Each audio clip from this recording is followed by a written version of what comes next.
নমস্কার, আমি আবার একটা ভিডিও নিয়ে এসেছি।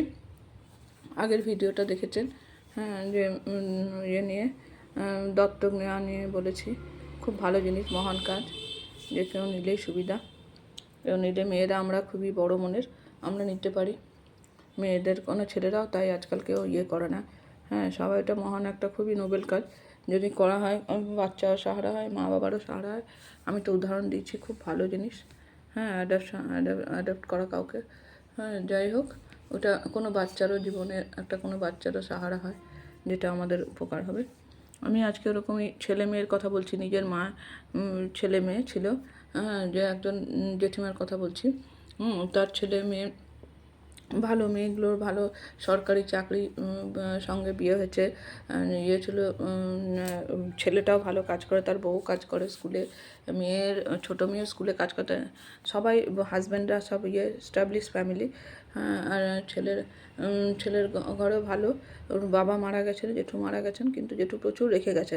কিন্তু সেইগুলো কী করলেন, জেঠুমার সবাই মিলে চুপ করে গোপন করে দিল। এবার গোপন করে দিয়ে ওটা হলো ওদের, যাই হোক, গোপন করে দিল যে কিছু আমাদের নাই, উনি কিছু রেখে যাননি। হ্যাঁ, কিন্তু উনি অনেক রেখে গেছে, আমরা জানি সেটা। নিয়ে সেটা কী হলো, জেঠুমা এবারে বয়স্ক লোক, খুব ভালো থাকে, মেয়েরা এত আদিক্ষেতা করে, ভালোবাসা দেখায়, মাকে চিন্তা করে, নানা রকম ইয়ে করে, আসে মাঝে মধ্যে দেখা করে। ছেলেও তাই, একদম মায়ের সামনে বসে বসে গল্প। হ্যাঁ, বউ কিছু করে না, চুপচাপ। মেয়ে নাতনি আছে, নাতনি সব ভালো। বড় নাতনি, বড় মেয়ের মেয়েও কাজ করে, সবাই মানে ভালো ফ্যামিলির। এবারে কি হলো, জেঠুমারও ছিল, হ্যাঁ, কিন্তু ওই তো বললাম গোপন করেছে। এবারে মেয়ের বিয়ে দিচ্ছে, ছোটো মেয়ের ওরকম চেয়ে বিয়ে দিয়েছে। যাই হোক, এবার কী হবে, মেয়ে, আমরা সব মেয়েরা, ছেলেমেয়েরা একই রকম হয়। সব দায়িত্ব যখনই আসে তখনই পালাবার চেষ্টা করি। কেউ দায়িত্ব নিয়ে, সব ছেলে মেয়ে সবই, সব ক্ষেত্রে দেখুন, হ্যাঁ, কেউ এগোতে চায় না। আমরা নিয়ে সবাই সমান। হ্যাঁ, যাই হোক, নিয়ে এবারে যখন ওর বয়স হচ্ছে, তখন বয়সকালে উনি স্ট্রোক হয়ে গেল হঠাৎ। স্ট্রোক হয়ে যাওয়াতে ওনার কী হলো, এবারে ভর্তি করবে কোথায়, তাড়াতাড়ি নার্সিংহোমের খরচা লাগবে। এবার শুরু হয়ে গেল সব আসল পরিচয়, মেয়েদের ছেলেদের সবার, কারুর পয়সা নেই, সব এবার ঝামেলা লেগে গেল। নিয়ে পরে এবারে তাও স্বাস্থ্যসাথী কার্ডে উনি চিকিৎসা হলো। তারপর বাড়লো স্ট্রোকটা, একবার ঘরে নিয়ে, আবার স্ট্রোকটা খুব বেড়ে গেল, নিয়ে উনি মারা গেলেন। স্বাস্থ্যসাথী কার্ডেই ওনার সব চিকিৎসাটা হলো, কেউ কোনো ইয়ে করে না। এবার কিন্তু চিকিৎসা তো হয়ে গেল, এবার পারলৌকিক কাজ, হ্যাঁ, ঘাটের কাজ, সেগুলো কি হবে? হ্যাঁ, তাকে পড়াতে নিয়ে যাওয়ার কাজ, এগুলো তো আর স্বাস্থ্যসাথী কার্ডে হবে না। এবারে সব বার করবে কি, মেয়েরা এবারে বললো কী করবো, সবার কিন্তু 1 লাখ 1.5 লাখ টাকা খরচা আছে ভালো করে। নাহলে তোমরা দিয়ে দাও, 4টে বামুন 5টে বামুন খাইয়ে কোনো রকম কাজ ছাড়া করে, তার সম্মানহানি হবে, শ্বশুরবাড়ি হোক বাপের বাড়ির হোক, মেয়েদের আর ছেলেরও ক্ষেত্রে সবই। ওদেরও, ওর ছেলেরও তাই, শ্বশুরবাড়ি আর বাপের বাড়ি ছেলের বউয়েরও তাই। এবারে তারা জানে ভালো অবস্থা এদের, কিন্তু কি করবে। আর এদিকে জেঠুর পয়সা আছে, সেটা তো বলতে পারছে না।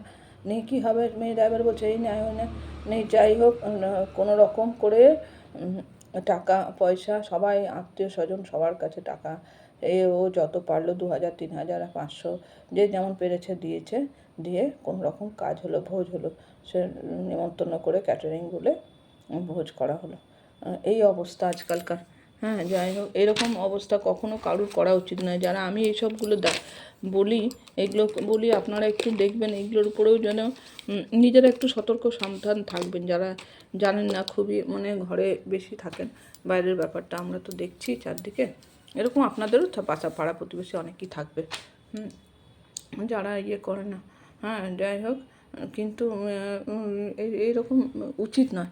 হ্যাঁ, বাবা মা কত ইয়ে করে আশা করে, হ্যাঁ, যে ছেলে মেয়েকে মানুষ করে, হ্যাঁ, কিন্তু কি করবে, ছেলে তো তখন সেই টাইমে ওই তোমার ছেলে শরীর খারাপ, মাথার ব্যামো শুরু করে দিয়েছিল। যাই হোক, ছিল, এখন ঠিক আছে। হ্যাঁ, কিন্তু অভাবের সংসার নয়, কিন্তু এমন করে হলো যে বলার কিছু নেই। এবার আমার ক্ষেত্রে বলি, আমার ক্ষেত্রেও তাই। আমার তো চিকিৎসার কোনো পয়সা টয়সা কিছুই না, কোনো দিনও ছিল না। সেটা রোজগারও করেনি, কিছুই না। হ্যাঁ, এবার বলতে গেলেও সে রাগ, হ্যাঁ, কিছুই বলা যাবে না। হ্যাঁ, কোনো রকম কারোর তো, আমার তো দেখছি কেউ কোনো রকম, আপনারা ভিডিও দেখছেন, দেখুন, পুরো ভিডিওটা দেখলেও ভালো লাগবে আপনাদের। হ্যাঁ, যেটা কী বলে ওটাকে, মানে যেটা বলছি সেটা আপনারা জানেন যে আমার নিজের পার্সোনাল ব্যাপার নিয়েই বলছি। ফলো করুন, সাবস্ক্রাইব করুন, হ্যাঁ, এবং নানান মতামত জানান। ফলো করে আগের ভিডিওগুলো দেখুন। হ্যাঁ, মুক্তি চাই থেকে আমি শুরু করেছি। কিন্তু কিছু করার নেই, আমাদের মেয়েদের কিছু ইয়ে নেই। আমার ক্ষেত্রে হয়েছিল একবার, হ্যাঁ, যে আমি তখন থাকতাম ওইখানে, এর মেজো জেঠুমারা কোথাও গেছিলো, আর সেই সময় পূর্ণিমা পড়েছিল, আমি পূর্ণিমাটা পালন করতাম। তো পূর্ণিমা আমার সঙ্গে সঙ্গে এর ঠাকুমা করতো, নিয়ে তখন এমনিতে আগে করতো না, ওদের বাড়িতে নারায়ণ ঠাকুর আছে কিন্তু করতো না, আর আমি করি নারায়ণ পুজোটা। তো সেই জন্য করতাম। তো ভাবতে পারবেন না সেদিনকে কি হয়েছে, আমি রান্না করছিলাম, নিয়ে রান্না করে আলু পোস্ত করেছি, কিছু ছিল না রান্নায়, বেগুন ছিল আর ইয়ে ছিল। তো আমি বললাম বেগুন আলু পোস্ত করে দেবো, তো বললো না না বেগুন খাই না আমরা, বেগুন আলু পোস্ত করবো না, ওরা খাইনি কোনো দিনও। নিয়ে সঙ্গে সঙ্গে দাদু এক গাদা, যখন আমার হয়ে গেল সব, তখন এক গাদা পটল ভিন্ডি সব সবজি এনে দিল, তার আগে আনলো না। এইগুলো করো, এবার আমার রান্না হয়ে গেছে, ছেলে নিয়ে আমাকে সব করতে হয়, কেউ একটু ধরে দেখে না। হ্যাঁ, যাই হোক, সেই ছেলে একবার এরকম কাণ্ড হয়েছিল, ছেলেকে খুঁজে পাওয়া যাচ্ছে না, আমি চান করতে ঢুকেছি, তারপর দেখছি বাইরে, আমার যে জেঠুমার সঙ্গে চলে গেলেন নাকি স্কুলে, দেখছি বাইরে যে ভাগ্যিস বসে আছে, গোটায় খোঁজ ওর ঠাকুমা পেপার পড়ছে, দাদুরও পাত্তা নেই। যাই হোক, কেউ দেখে না, ওরকম করে আমাকে সব কাজ করতে হতো ঘরে। যাই হোক, আমার তাতেও খুব ভালো লাগতো, শ্বশুরবাড়ি তো বলছি না, ওই যে এলাকাটাও আমার খুব ভালো লাগে, এখনও খুব ভাল লাগে, শ্বশুরবাড়ি সবারই ভাল লাগে, আর আমাকে তো থাকতেই হবে। হ্যাঁ, আমার মায়ের সম্মান, আমাদের সম্মান। যাই হোক, যেমন করে হোক, যেমন ছেলে হোক, পাগল ইয়ে, কিন্তু এ তো মারাত্মক কাণ্ড করছে না, সেই জন্য একে রাখা যাচ্ছে না। এগুলো আপনাদের উপকার ছাড়া পাঠানো যাবে না।